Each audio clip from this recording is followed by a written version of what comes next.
This is Aunt Janaea and Uncle Rick coming to you live today from rural Alabama for Rogers Family News. And we have helpers today. That's Buck and Jethro. I'm going to give you a tour of our garden today, and we're going to pick some stuff too. So come on over. So we have cantaloupes. We have one cantaloupe plant, and we have two cantaloupes that are currently growing. If you get really close down here, you can see there's one, and there's the other one. We also have zucchini. Now, we are known for growing the most gigantic zucchini you will ever see. So here's some examples of the average size zucchini. That is not a large zucchini for us. That is an average size zucchini. So the challenge we have with zucchini and why they get so big is because we grew so many plants of them that they get watered so fast because it's been raining so much that they just get really big. So we try to pick them before they get this big, and we do check the garden every single day, but they still somehow just become enormous.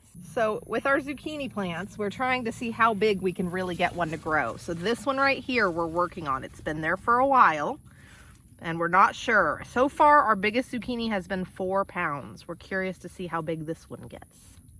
If you look closely in there, you'll see 2 baby watermelon. We have 1 watermelon plant, and it's just starting to grow.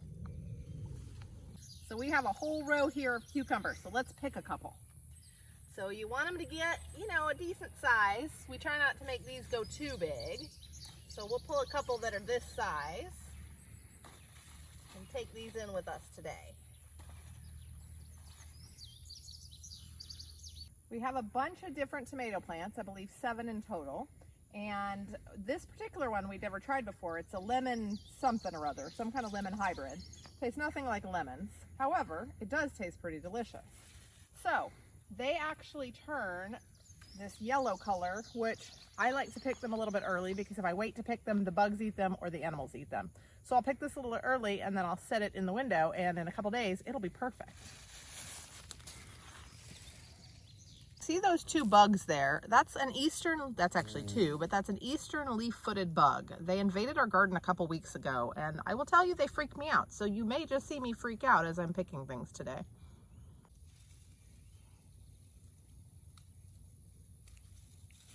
I don't like those bugs. I don't like.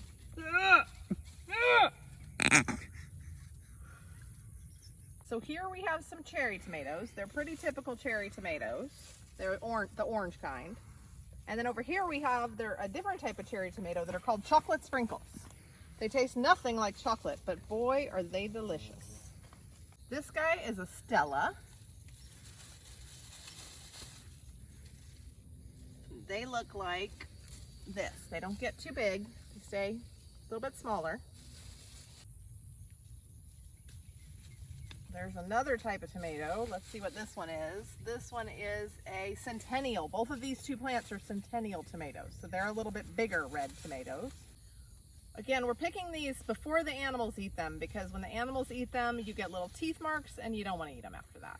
So, Aunt Janaea, what kind of animals eat our plants? armadillos, possums, deer, and bunnies are the things that we know are around here that like to eat from our garden.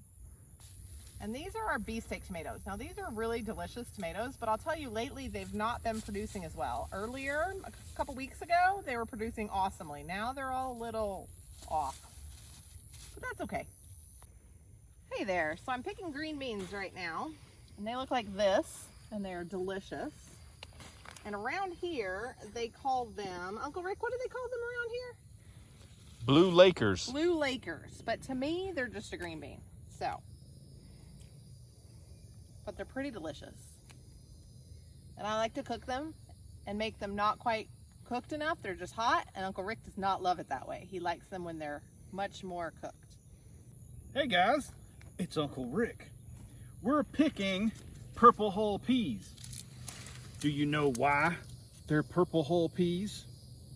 Because the hulls are purple when they're ready to be picked. If you listen, you hear the bean? They're all dried out on the inside. So we'll have to take these inside and shell them later. Aunt Janaea doesn't like these because sometimes they have ants on them. ants never hurt anybody. Since we're from Arizona, we really like cilantro. Uncle Rick makes the best salsa you'll ever taste. Anyhow, so we planted cilantro. Well, unfortunately, the cilantro kind of grew before everything else did. So now our cilantro is really just coriander, which if you didn't know, cilantro means coriander in Spanish. So all of these little things right here are coriander seeds. Now we're not sure what to do with them, so we have not picked them yet, but we never did get to use the cilantro that we were hoping to use. So we have a couple different bell peppers. One's red and one's yellow in this garden. And this one, we're not sure which is which because we didn't label them. But this one, as you can see, oh, this might be yellow. Score! If you look down here really closely, you can see we have a yellow bell pepper growing. Look at that, guys. See how it's yellow? Awesome. We also have a couple jalapeno plants. Now, funny story. So these are jalapenos. So we have a whole row over there of hot peppers. This jalapeno plant was supposed to be planted in the row of hot peppers. However, it ended up planted where the other bell pepper was supposed to be, right next to the bell pepper that did get planted here. And long story short, this bell pepper is probably going to end up hot because it's planted right next to a jalapeno. So we'll see. We haven't gotten to try one yet, but we'll let you know. This is our row of hot peppers I was telling you about. So we have some ghost peppers here, which I know that Ben really loves. And we also have some habaneros here, which again is probably one of Ben's favorites because he loves hot peppers. In case you don't know, Ben is often in these videos. He is Liam and Alana's dad. Well, Uncle Rick and I just figured out that apparently we have more bell pepper than we thought we did. So both of these are bell peppers. If you look closely, you will see that that is a bell pepper there. And this is a bell pepper down here. And unfortunately, we thought we had another jalapeno plant and we don't. So that's kind of a bummer. Those bell pepper plants better be very hot.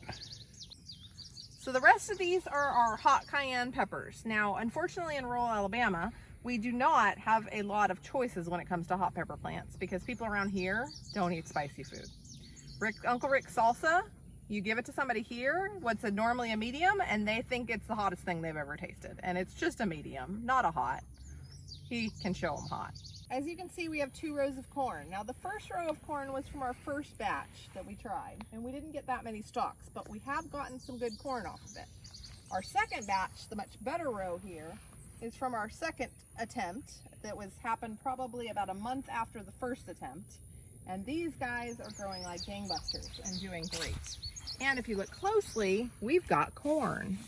Uncle Rick, is that ready to be picked? It is not quite ready to be picked. Okay, we're gonna leave it there then this time, guys. We're gonna wait for the silk in the top to get darker.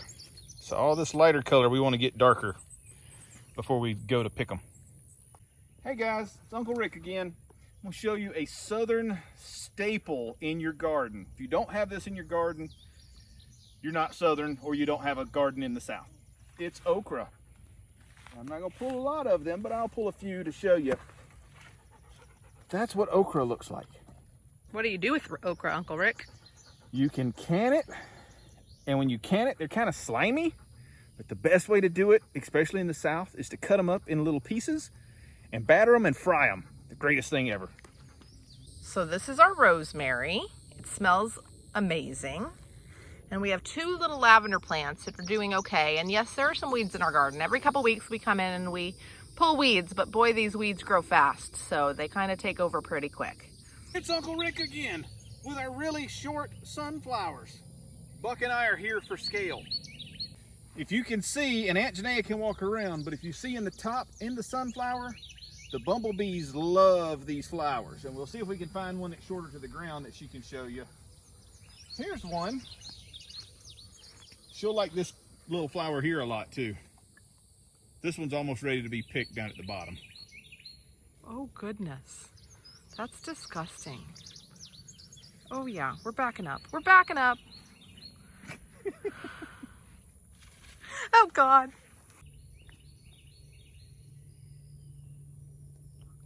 The bumblebees love the sunflowers. You'll find bumblebees on all the sunflowers that are freshly open. He just flew over to this one. And as they start to get older and dry out more, you'll see this as they start to droop. Their heads start drooping, they get heavier. And we may have those old bugs on them, but if you see in there, they're darker on the inside. And all the petals start falling off. So see how this one's petals are starting to dry up and these are already gone? Yep. So as they dry out and the leaves really start falling off, you see all these little outside petals you can just rake off. If you see those real close, those are sunflower seeds all on the inside. So we can cut this one off and harvest the seeds out of it. There's a sunflower seed or sunflower head. Hey guys, we've made it back in the house from our gardening adventure. We're now shelling purple hull peas. Do we remember why they're called purple hull peas? It's not because the peas are purple, but we're shelling. We just break them and snap them, and these are dry, so they're kind of easy. And I just run my finger down through the middle of it, and all the peas come out.